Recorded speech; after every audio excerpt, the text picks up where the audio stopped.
नमस्कार दोस्तों, कैसे हैं आप सभी। The success point at the rate एक ऐसा चैनल है जो उन महत्वपूर्ण टॉपिकों का डिस्कशन करता है, उन महत्वपूर्ण प्रश्नों की श्रृंखला पे हमारा डिस्कशन चलता है, जिससे आप अपने लक्ष्यों के बहुत करीब पहुंच सकते हैं। अगर आप यूपीएससी की तैयारी कर रहे हैं या यूपीपीएससी की तैयारी कर रहे हैं या अदर किसी कॉम्पिटिटिव एग्ज़ाम की तैयारी कर रहे हैं, तो आप बिल्कुल सही मंच और सही चैनल पर आए हैं। दोस्तों, चैनल को सब्सक्राइब कर दीजिए, बेल आइकन ऑन कर दीजिए ताकि नोटिफिकेशन मिलती रहे। वीडियो को ज़्यादा से ज़्यादा शेयर कीजिए, लाइक कीजिए। वीडियो आपको कैसी लगती है कमेंट में ज़रूर बताएं। प्यारे दोस्तों, हमारा लक्ष्य है आपकी सफलता। तैयारी सफलता की तरफ एक कदम है। प्यारे दोस्तों, सफलता की नई पहचान the success point at the rate से जुड़िए, बहुत कुछ आपको सीखने को मिलेगा। इस मंच पर आपका स्वागत करता हूँ। प्यारे दोस्तों, आज का जो हमारा विषय है वो है भारतीय अर्थव्यवस्था पर। तो आइए देखते हैं कि आज के महत्वपूर्ण प्रश्नों की श्रृंखला क्या कह रही है। आज का पहला प्रश्न है प्यारे दोस्तों, वित्त क्षेत्र आकलन पर समिति यानी CFSA के अध्यक्ष निम्नलिखित में से कौन थे। वित्त क्षेत्र आकलन पर समिति CFSA के अध्यक्ष निम्नलिखित में से कौन थे। आपका पहला ऑप्शन है श्री अशोक चावला, दूसरा है राकेश मोहन, तीसरा है डॉक्टर डी सुब्बाराव और चौथा है उषा थोराट। वित्तीय क्षेत्र आकलन पर समिति यानी CFSA के अध्यक्ष कौन थे।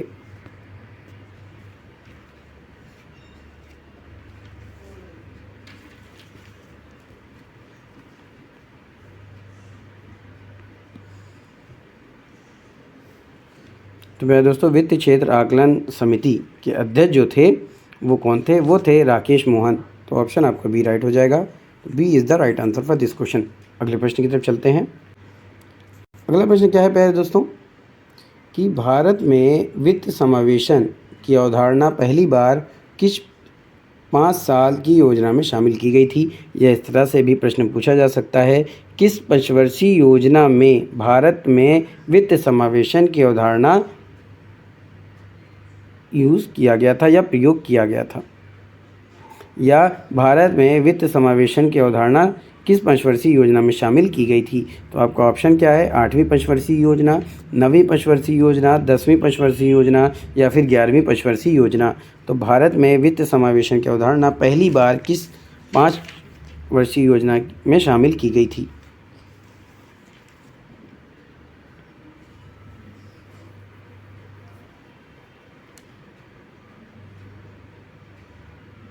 फटाफट से उत्तर दीजिए प्यारे दोस्तों। अगर आप ऑनलाइन प्रश्नों को देखना चाहते हैं या MCQ प्रश्नों को देखना चाहते हैं या हर सब्जेक्ट का टॉपिक वाइज डिस्कशन देखना चाहते हैं प्यारे दोस्तों, तो आप मेरे प्लेलिस्ट में जा कर के देख सकते हैं। वहाँ पे हर सब्जेक्ट की प्लेलिस्ट को अलग अलग बनाया गया है, आपके सहूलियत के लिहाज से उसको बनाया गया है। आप देख सकते हैं और अपनी तैयारी अच्छी कर सकते हैं, सिलेक्शन पा सकते हैं। इस चैनल से जुड़िए और लोगों को जोड़ने का प्रयास करें। ज़्यादा से ज़्यादा वीडियो को शेयर कीजिए, लाइक कीजिए। वीडियो को कैसी लगती है कमेंट में ज़रूर बताएं। तो प्यारे दोस्तों, भारत में वित्त समावेशन की अवधारणा पहली बार जिस पंचवर्षीय योजना में शामिल की गई थी वो योजना है 11वीं पंचवर्षीय योजना। तो ऑप्शन आपका डी राइट हो जाएगा। D is the right answer for this question. अगले प्रश्न की तरफ चलते हैं। अगला प्रश्न प्यारे दोस्तों कि निम्नलिखित में से कौन सा सालाना ग्लोबल लिंग गैप रिपोर्ट तैयार करता है और रिलीज करता है। ग्लोबल जेंडर गैप रिपोर्ट कौन तैयार करता है और उसे रिलीज कौन करता है। आपका जो ऑप्शन है वो है अंतर्राष्ट्रीय मुद्रा कोष, दूसरा है वर्ल्ड इकोनॉमिक फोरम, तीसरा है यूनेस्को और चौथा है विश्व व्यापार संगठन। तो निम्नलिखित में से कौन सालाना ग्लोबल लिंग गैप रिपोर्ट तैयार करता है।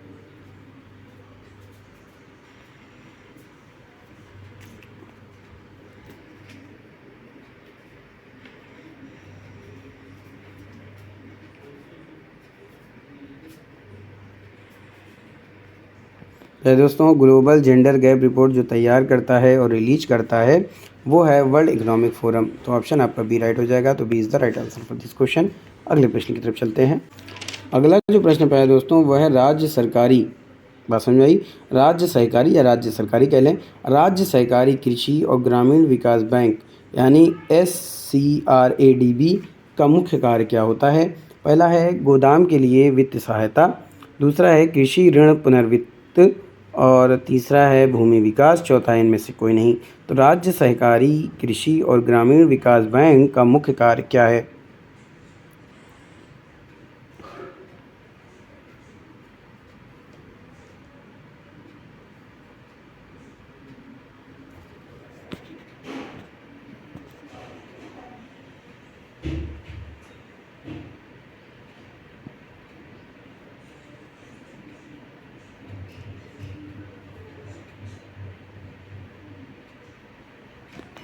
पहले दोस्तों, राज्य सहकारी कृषि और ग्रामीण विकास बैंक का जो मुख्य कार्य होता है उसकी बात की जा रही है।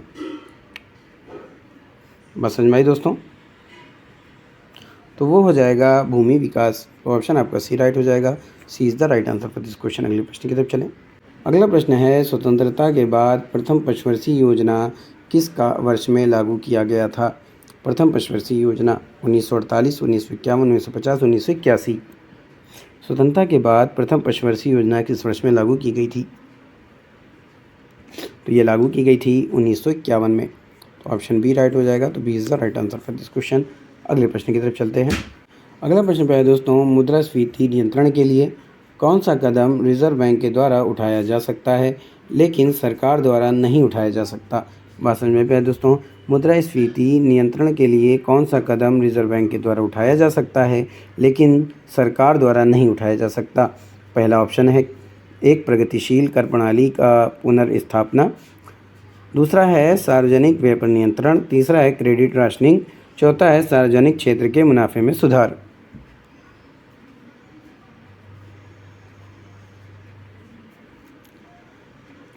मुद्रास्फीति नियंत्रण के लिए कौन सा कदम सिर्फ और सिर्फ रिजर्व बैंक ऑफ इंडिया ही उठा सकता है?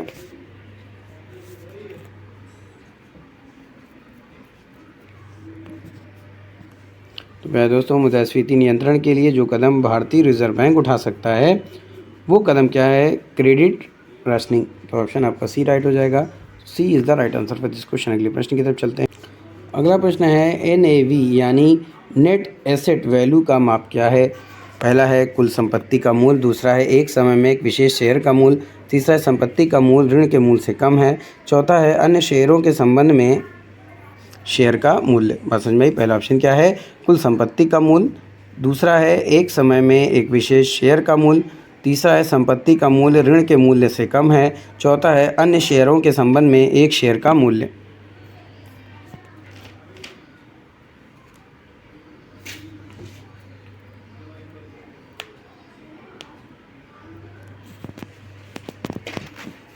तो प्यारे दोस्तों, NAV यानी नेट एसेट वैल्यू का जो माप होता है वो होता है संपत्ति का मूल्य ऋण के मूल्य से कम। तो ऑप्शन आपका सी राइट हो जाएगा। C is the right answer for this question. अगले प्रश्न की तरफ चलें। अगला प्रश्न प्यारे दोस्तों, BPL की पहचान के लिए खपत व्यय की सलाह देने वाले समिति की अध्यक्षता किसने की थी? बात समझ में प्यारे दोस्तों, BPL की पहचान के लिए खपत व्यय की सलाह देने वाली संपत्ति की अध्यक्षता किसने की थी? पहला ऑप्शन है अभिजीत सेन, दूसरा है श्रीरंग राजन, तीसरा है किरीट पारिक और चौथा है सुरेश तेंदुलकर। BPL की पहचान के लिए खपत व्यय की सलाह देने वाली समिति की अध्यक्षता किसने की थी?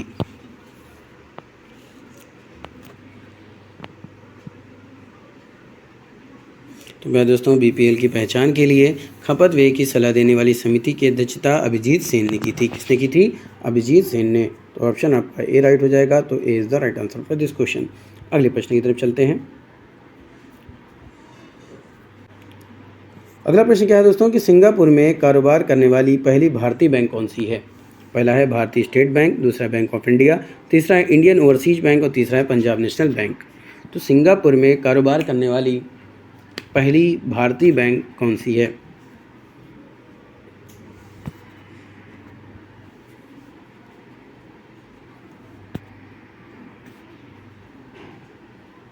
आपके ऑप्शन है भारतीय state bank, bank of India, Indian overseas bank और तीसरा है पंजाब नेशनल बैंक।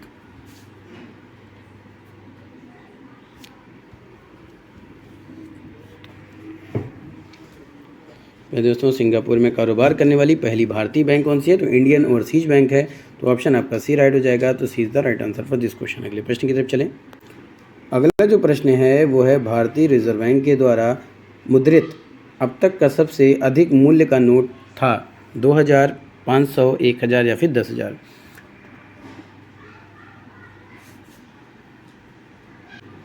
फटाफट से उत्तर दीजिए दोस्तों कि भारतीय रिजर्व बैंक के द्वारा मुद्रित अब तक का सबसे अधिक मूल्य का नोट था 2000 का नोट, 500 का नोट, 1000 का या फिर 10,000 का।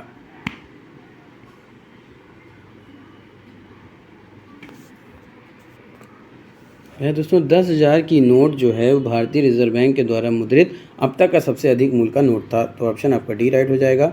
D is the right answer for this question. अगले प्रश्न की तरफ चलें। अगला प्रश्न क्या कहता है कि वित्त वर्ष 2022-23 में भारत का सबसे बड़ा व्यापारिक भागीदार देश कौन सा बना है? पहला है अमेरिका, दूसरा ब्राज़ील, तीसरा इजराइल और चौथा है दक्षिण अफ्रीका। तो वित्त वर्ष 2022-23 की बात करें तो भारत का सबसे बड़ा व्यापारिक भागीदार देश कौन सा है? ऑप्शन है अमेरिका, ब्राज़ील, इजराइल, दक्षिण अफ्रीका।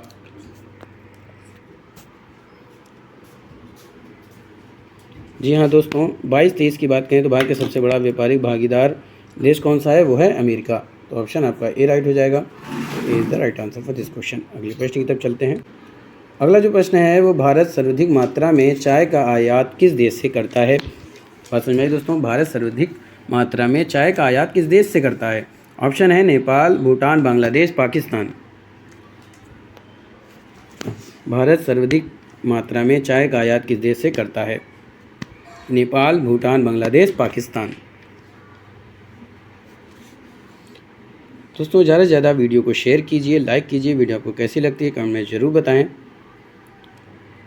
ज़्यादा से ज़्यादा लोगों को इस चैनल से जोड़ने का प्रयास करें। तो भारत सर्वाधिक मात्रा में चाय का आयात जिस देश से करता है उस देश का नाम है नेपाल। तो ऑप्शन आपका ए राइट हो जाएगा। तो A is the right answer for this question. अगले प्रश्न की तरफ चलते हैं। अगला प्रश्न क्या है प्यारे दोस्तों? अगला प्रश्न है कि शून्य कर, माफ़ कीजिएगा, शून्य दर होगा, वो कर लिख गया है।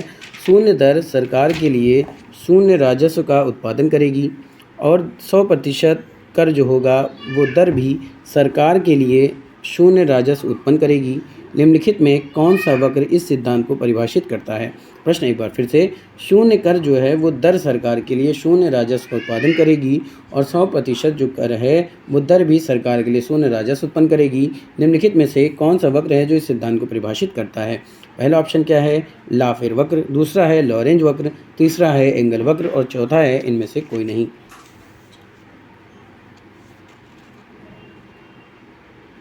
फटाफट से उत्तर दीजिए प्यारे दोस्तों। जी हाँ दोस्तों, इसका जो उत्तर होगा वो होगा लाफेर वक्र।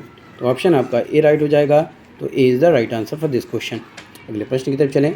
अगला प्रश्न क्या कह रहा है कि निम्नलिखित में से कौन सा भारत में आर्थिक खुफिया परिषद की अध्यक्षता करते हैं? यानी इकोनॉमिक इंटेलिजेंस काउंसिल की अध्यक्षता कौन करता है? पहला है वित्त मंत्री, दूसरा है भारतीय रिजर्व बैंक ऑफ गवर्नर, तीसरा है प्रधानमंत्री और चौथा है उपराष्ट्रपति।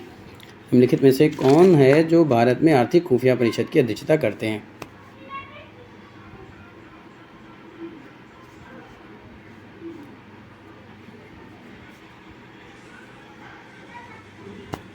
निम्नलिखित में से कौन है जो भारत में आर्थिक खुफिया परिषद की अध्यक्षता करते हैं? तो है वित्त मंत्री। तो ऑप्शन आपका ए राइट हो जाएगा।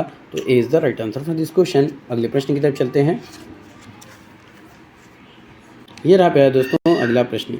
तो निम्नलिखित में से कौन सा गुणात्मक नियंत्रण यानी क्वालिटी कंट्रोल का साधन नहीं है? पहला ऑप्शन है उपभोक्ता क्रेडिट का विनियमन, दूसरा है क्रेडिट का राशनिंग, तीसरा है मार्जिन आवश्यकताएं और चौथा है परिवर्तनीय लागत और भंडार। तो निम्नलिखित में से कौन सा गुणात्मक नियंत्रण का साधन नहीं है?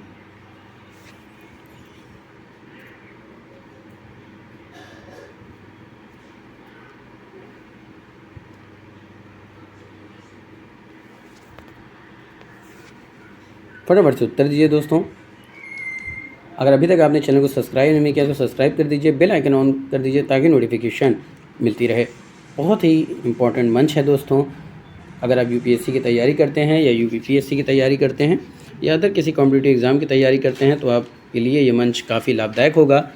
अगर आप वन लाइनर प्रश्नों को देखना चाहते हैं जैसे कि रेलवे वगैरह की तैयारी कर रहे हैं तो आपके लिए वन लाइनर प्रश्न काफ़ी इंपॉर्टेंट होते हैं प्यारे दोस्तों। उसको याद करना बड़ी जल्दी आसान होता है, पढ़ना बहुत आसान होता है। तो आप वन लाइनर प्रश्नों को भी देख सकते हैं, एमसीक्यू क्वेश्चन को भी देख सकते हैं, सब्जेक्ट वाइज टॉपिक को डिस्कशन भी कर सकते हैं, सब्जेक्ट वाइज जो इम्पोर्टेंट टॉपिक होता है उसको भी आप पढ़ सकते हैं, समझ सकते हैं। क्योंकि प्यारे दोस्तों हम उन टॉपिक, हर विषय के उन इम्पॉर्टेंट टॉपिकों का डिस्कशन करते हैं जो आपके एग्ज़ाम के टॉपिक व्यू से काफ़ी इंपॉर्टेंट होते हैं। तो प्यारे दोस्तों आइए प्रश्नों के उत्तर पर। निम्नलिखित में से कौन सा गुणात्मक नियंत्रण का साधन नहीं है? तो वो होगा प्यारे दोस्तों उपभोक्ता क्रेडिट का विनियमन। तो ऑप्शन ए राइट हो जाएगा। तो A is the right answer for this question. अगले प्रश्न की तरफ चलते हैं मेरे प्यारे दोस्तों। अगला प्रश्न है 1980 के दशक के दौरान निम्नलिखित में से किस कारण से पाकिस्तान में विकास दर में सुधार हुआ था? एक बार प्रश्न फिर से काफ़ी इंपॉर्टेंट है। 1980 के दशक के दौरान निम्नलिखित में से किस कारण से पाकिस्तान में विकास दर में सुधार हुआ था? पहला ऑप्शन है तकनीकी परिवर्तन के संस्थागत प्रक्रिया, दूसरा है अच्छी फसल, तीसरा है निर्मित वस्तुओं का सतत निर्यात, चौथा है उपरोक्त में से एक से अधिक।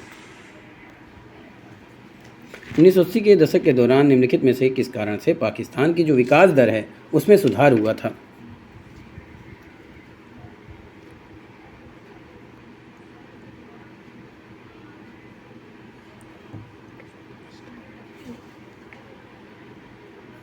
तो होगा पहले दोस्तों तकनीकी परिवर्तन की संस्थागत प्रक्रिया।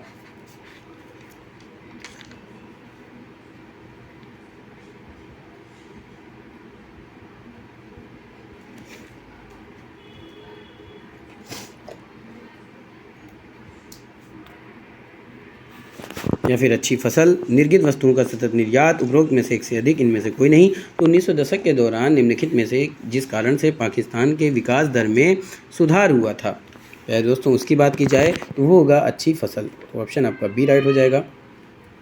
B is the right answer for this question.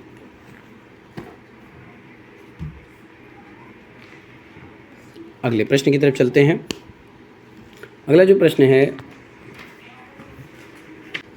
अगला प्रश्न क्या है कि मितव्ययिता का विरोधाभास का अर्थ क्या है? पहला है यदि अर्थव्यवस्था के सभी लोग अपनी आय के अनुपात में बचत बढ़ा दें तो अर्थव्यवस्था में बचत का कुल मूल्य नहीं बढ़ेगा, या तो घट जाएगा या फिर अपरिवर्तित रहेगा।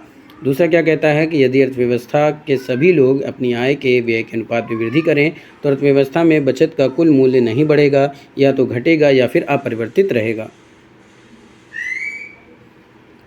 बात समझ में आई दोस्तों? आगे चलते हैं। तीसरा है यदि अर्थव्यवस्था के सभी लोग अपनी आय में बचत के अनुपात को कम कर दें तो अर्थव्यवस्था में बचत का कुल मूल्य नहीं बढ़ेगा, या तो घट जाएगा या फिर अपरिवर्तित रहेगा। चौथा है उपरोक्त में से एक से अधिक।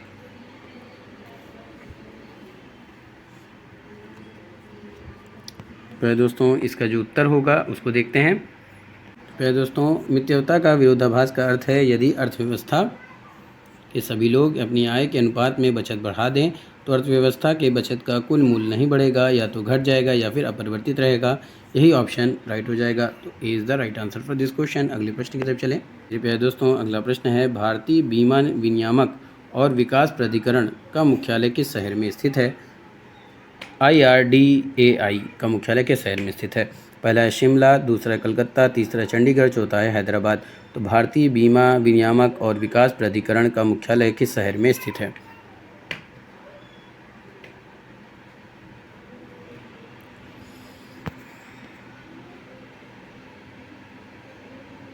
भारतीय बीमा विनियामक और विकास प्राधिकरण का मुख्यालय किस शहर में स्थित है? शिमला, कलकत्ता, चंडीगढ़, हैदराबाद। तो ये स्थित है प्यारे दोस्तों हैदराबाद में। यानी भारतीय बीमा विनियामक और विकास प्राधिकरण का जो मुख्यालय है वो हैदराबाद में स्थित है। तो ऑप्शन आपका डी राइट हो जाएगा। तो D is the right answer for this question. अगले प्रश्न की तरफ चलते हैं। अगला प्रश्न प्यारे दोस्तों माइक्रो इकोनॉमिक्स को माइक्रोइकनम भी कहा जाता है, क्यों? धन का सिद्धांत के कारण, राष्ट्रीय आय के सिद्धांत के कारण, आय के सिद्धांत के कारण, या फिर मुद्रास्फीति के सिद्धांत के कारण। माइक्रो इकोनॉमिक्स, ठीक है, माइक्रोनॉमिक्स को माइक्रोइकनम भी कहा जाता है। धन का सिद्धांत, राष्ट्रीय आय का सिद्धांत, आय का सिद्धांत, या फिर मुद्रास्फीति का सिद्धांत।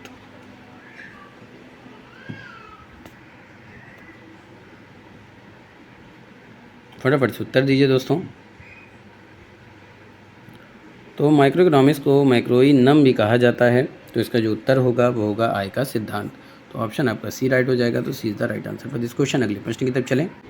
अगला प्रश्न है दोस्तों यदि वास्तविक बेरोजगारी दर बेरोजगारी की प्राकृतिक दर से कम है तो यह अपेक्षित होगा कि मुद्रास्फीति की दर बढ़ जाएगी, मजदूरी में गिरावट आ जाएगी, बेरोजगारी की प्राकृतिक दर गिरेगी, वस्तुओं और सेवाओं में गिरावट आएगी।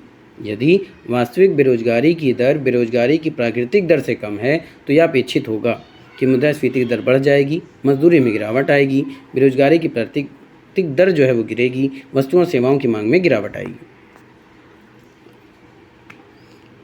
दोस्तों यदि वास्तविक बेरोजगारी की दर बेरोजगारी की प्राकृतिक दर से कम है तो मुद्रास्फीति की दर बढ़ जाएगी। तो ऑप्शन आपका ए राइट हो जाएगा। तो A is the right answer for this question. चलिए दोस्तों आगे चलते हैं। आज का आगे का प्रश्न क्या है कि भारत में चाय का सबसे बड़ा निर्यातक कौन है? असम, तमिलनाडु, अरुणाचल प्रदेश या फिर दार्जिलिंग? बहुत ही अच्छा प्रश्न है। तो दोस्तों भारत में चाय का सबसे बड़ा निर्यातक कौन है? तो भारत में चाय का सबसे बड़ा निर्यातक कौन है? वो है असम। तो ऑप्शन आपका ए राइट हो जाएगा। तो A is the right answer for this question. अगले प्रश्न की तरफ चलें। बहुत आसान प्रश्न था प्यारे दोस्तों, आगे चलते हैं। आगे का जो प्रश्न है वो है आरबीआई को पैसा, विदेशी मुद्रा, जी-सेक और स्वर्ण संबंधी प्रतिभूति बाजार को नियंत्रित करने का अधिकार किस वर्ष दिया गया? ऑप्शन 2004 है, 2006, 2008, 2009। तो चारों ऑप्शन में से कौन सा ऑप्शन सही है कि आरबीआई को पैसा, विदेशी मुद्रा, जी-सेक और स्वर्ण संबंधी प्रतिभूति बाजार को नियंत्रित करने का अधिकार किस वर्ष दिया गया था?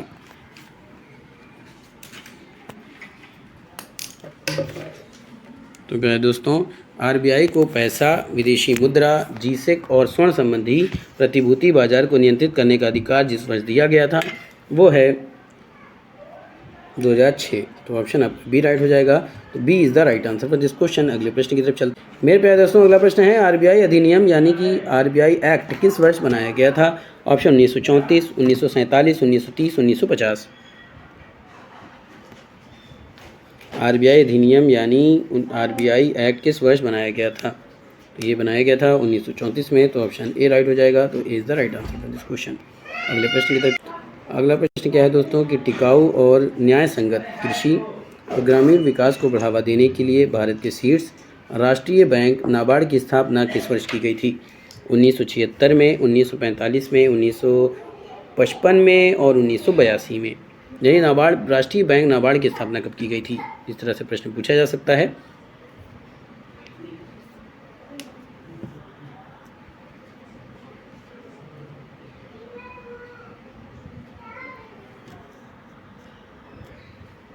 तो मेरे प्यारे दोस्तों टिकाऊ न्याय संगत कृषि और ग्रामीण विकास को बढ़ावा देने के लिए भारत के शीर्ष राष्ट्रीय बैंक नाबार्ड की स्थापना जिस वर्ष की गई थी 1982। तो ऑप्शन आपका डी राइट हो जाएगा। तो D is the right answer for this question. अगले प्रश्न की तरफ चलें। अगला प्रश्न क्या है प्यारे दोस्तों कि निम्नलिखित में किस पंचवर्षीय योजना में ग्रामीण विकास का खर्च योजना के प्रारूप में विकल्पित खर्च से दोगुना था?